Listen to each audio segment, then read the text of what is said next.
Okay, let's jump right in.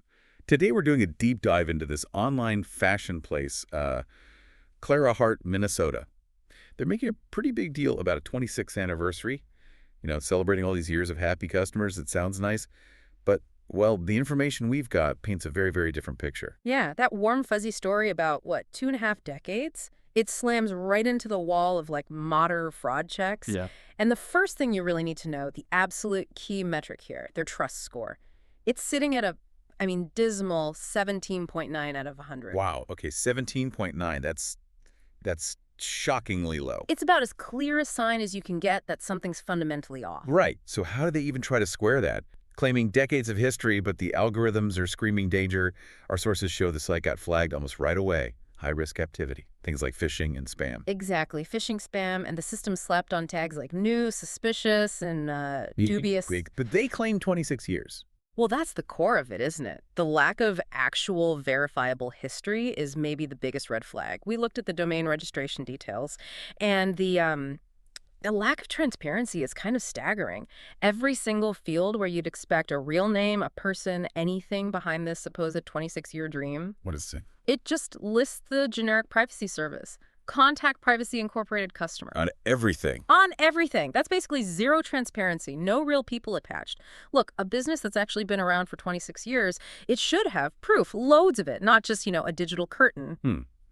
And yet, their marketing leans heavily on the emotional side. You see the typical stuff, right? Stories about fulfilling dreams back in their 20s, process of, timeless pieces, and, of course, those huge sales up to 80% off. Never before prices. Oh yeah, textbook moves. It's designed to pull you in emotionally precisely because the hard data looks so bad. When these fraud prevention algorithms are waving red flags this hard, from that terrible 17.9 score to the suspicious tags, the hidden owners, it's not a maybe anymore. So the recommendation is pretty clear then. Absolutely. The sources we have, the detection tools, they specifically say, stay away. The digital evidence just flat out contradicts the charming story they're spinning. Okay, so the evidence against Clara Hart, Minnesota seems really strong.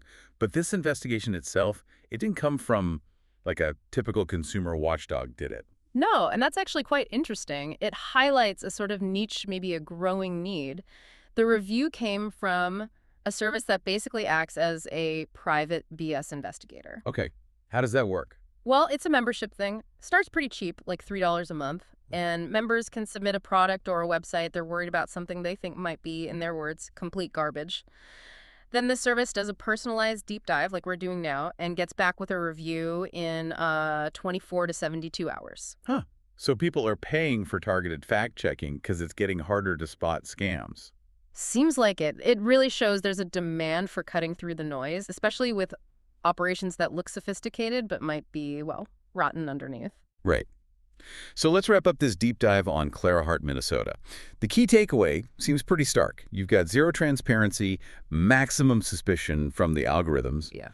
And that completely overshadows any kind of nice-sounding anniversary story. You really have to look past the marketing, look at the data. Exactly. And that brings us to maybe a final thought for you, the listener. In today's online world, transparency is just incredibly valuable, maybe even essential. If a company goes out of its way to hide who owns it, to hide its basic details behind these generic privacy shields, well, the detection tools are smart. They will flag it.